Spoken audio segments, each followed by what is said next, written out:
Hey, what's up guys? Welcome back to my channel. I'm Cardinal T. Hermino, and today we're talking about median of the measures of central tendency. And first, ano nga ba ang median? In statistics and probability theory, the median is the value separating the higher half from the lower half of a data sample, a population, or probability distribution.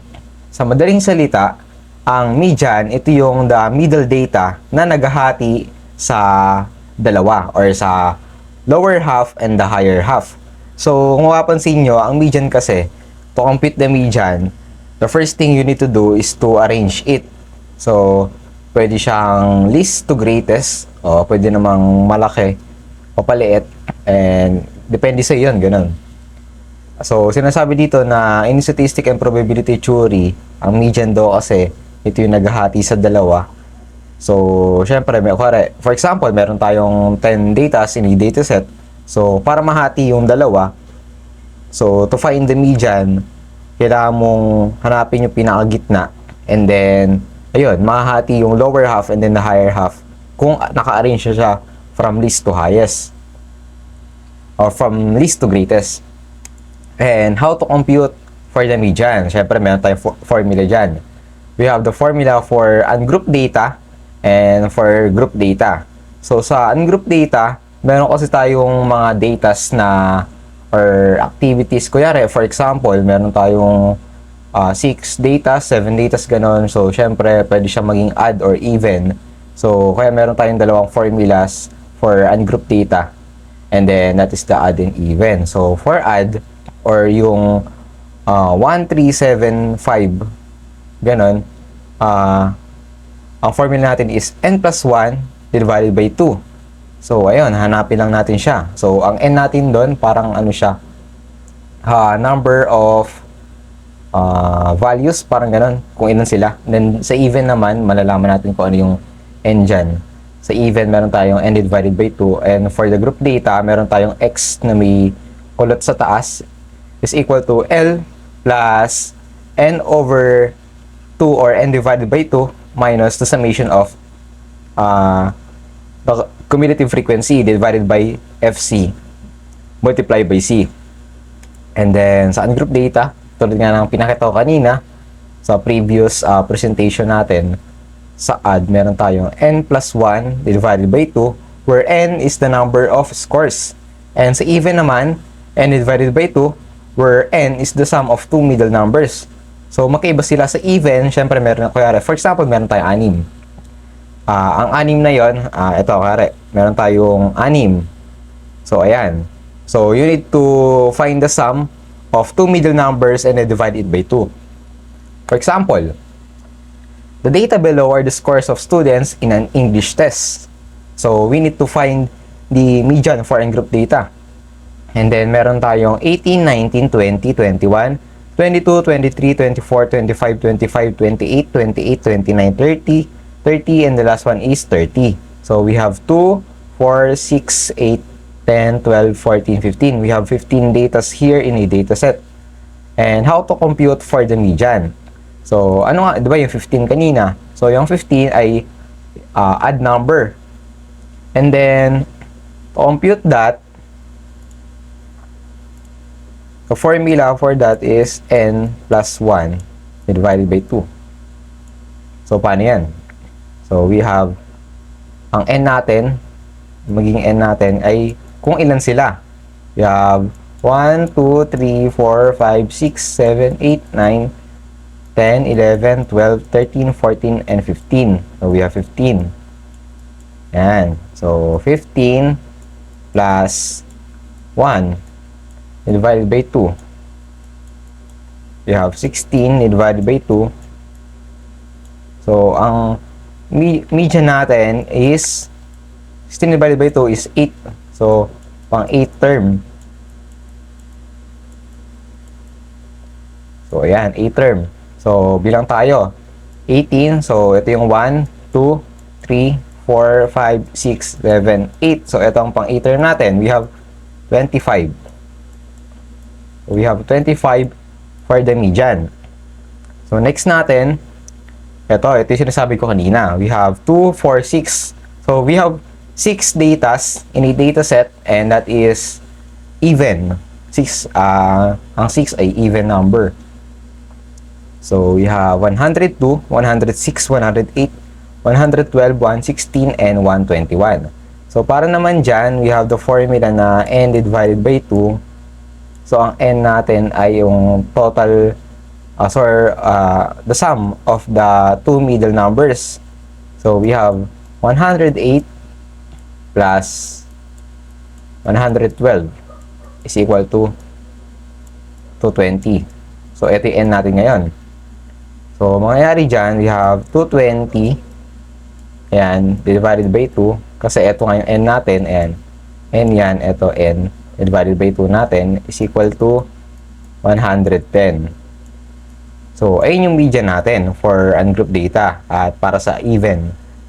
And then, next naman, kung meron tayong ungroup, syempre meron tayong group data. So, ang formula naman natin sa median for group data is x na may kulot, ito, hindi ko alam tawag dyan, is equal to L plus n divided by 2 or n over 2 minus the cumulative, minus the summation of the cumulative frequency divided by FC multiplied by C, where x is the median and L is the lower real limit, C is the class interval, and N is the number of class. And the summation of cumulative frequency is the cumulative frequency before the median class. And FC, ito, is the frequency of the median class. For example, we have here a table. The table 1 shows the scores of 50 students in an examination. So, katulad nga ng sa mean, ang group data, so, syempre, organized siya. We have the table here. So, the class interval, 91 to 100, 81 to 90, and so on. And then, the frequency is denoted by F. And we have 10, 12, 8, 5, 6, 4, and 5. So, ayan. Katulad na lang sa sa mean, kailangan natin kumuha ng class mark or the middle midpoint, and then pero sa mean kasi we have to compute for the fx, but dito we have to compute for the cumulative frequency. At ang class mark nga kanina or ang class mark is denoted by x. So, how to compute for the class mark? So, naturo ko na siya sa mean, sa video natin para sa mean. So, how to compute for the mean ay pwede mo siyang manumanuhin or pwede mo siyang magawa ng formula na class mark. Ayan, is equal to lower limit or lower value plus high value h siya na divided by 2. So, we have 91 plus 100 nga naman. 91 divided by 2 is equal to 95 point, ayan, nalagyan natin dyan, 95.5 yan. So, we have 95.5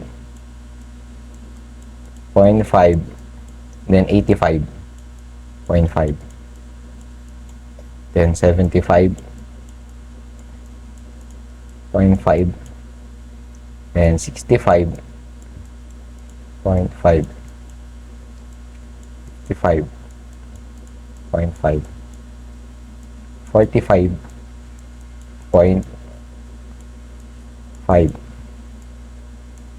35.5.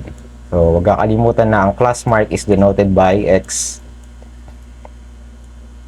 So, how to compute for the cumulative frequency. So, etong nakita nyong symbol na yan, tawag dyan ay less than. So, pag greater than naman, ganito. So, we have less than here. So, ibig sabihin, we need to compute first. Magsisimula ngayon tayo sa maliit, papalaki. So, pero ang table kasi natin or yung dataset natin ay magsisimula sa malaki, papaliit. So, magsisimula ngayon tayo sa baba. Dito, sa 31 to 40 na class interval. So, we have to compute for the frequency. here. So, bring them na 5. So, ang cumulative frequency is yung pag-add-add mo lang siyang ganon hanggang sa umabot sa dulo. So, dito tayo magsisimula sa pinakamaliit, 5. 5 plus 4 is equal to 9. Then we have 15. And then 20. 28. And then 40. And then the last one is 50. Yan. So, the next thing we need to do is to find for the n. Ano nga bang n natin? Ang n is equal to sum lang na to, or the total frequency, total number of frequency. We have 50. Yan. And then, next naman natin is compute sa n over 2 natin, or n divided by 2. So, ang n natin ay 50.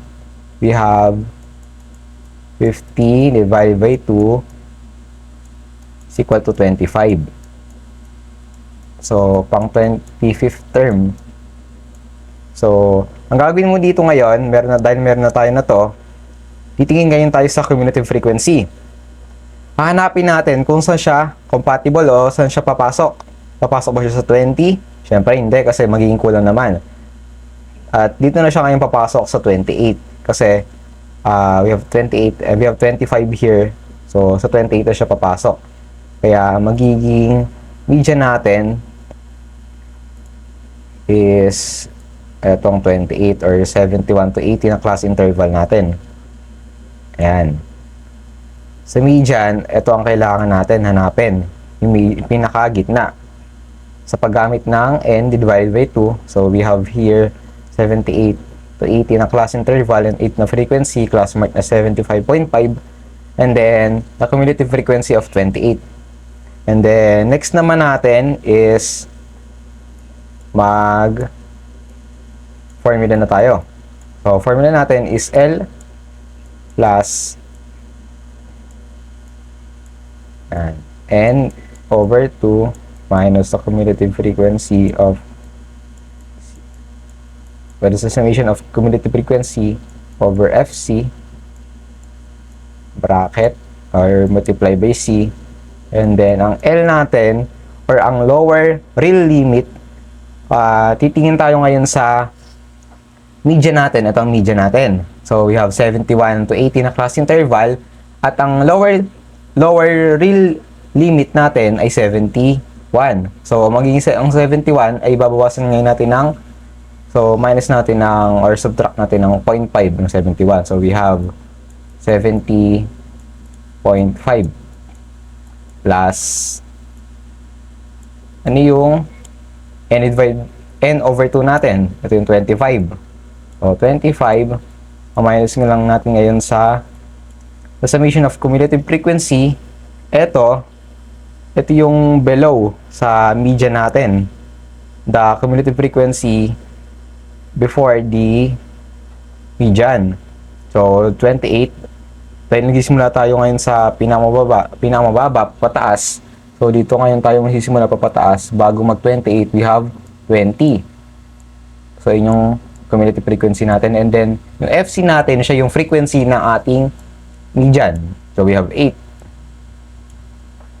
And then, the class interval, or the class size, we have 71 to 80. So, pwede nyo manumanuhin kung makikita nyo kasi dito. So, sure na 10 na siya because we have 71, 72, 73, 74, 75, then 76, 77, 78, 79, and 80. So, ilang siya kung ilang size ang meron sa class interval sa median natin. So, we have 10. And then, it is equal to 70.5 plus we have 25 minus 20 is equal to 5 over 8 and multiply by 10. So, dito,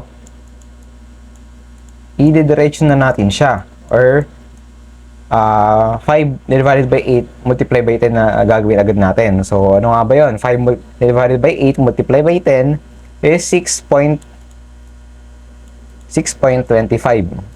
So, dapat round off natin lagi And then, our median for group data ay makukuha kapag pinag itong dalawa. 70.5 plus 6.25 is 76.75. So, ayun yung median ngayon natin sa ating group data. And, ganun lang yung gagawin natin. So, sa median for group data, we need to find first the n and then n over 2. So, doon na natin malalaman kung paano makuha yung pinakagitna sa ating table. And, that's it. Salamat sa pakikinig at sana marami kayo natutunan. If you have any suggestions, reviews, or comments, just comment down below. And don't forget to like this video and subscribe my channel. At ayun lang. See you sa next video natin.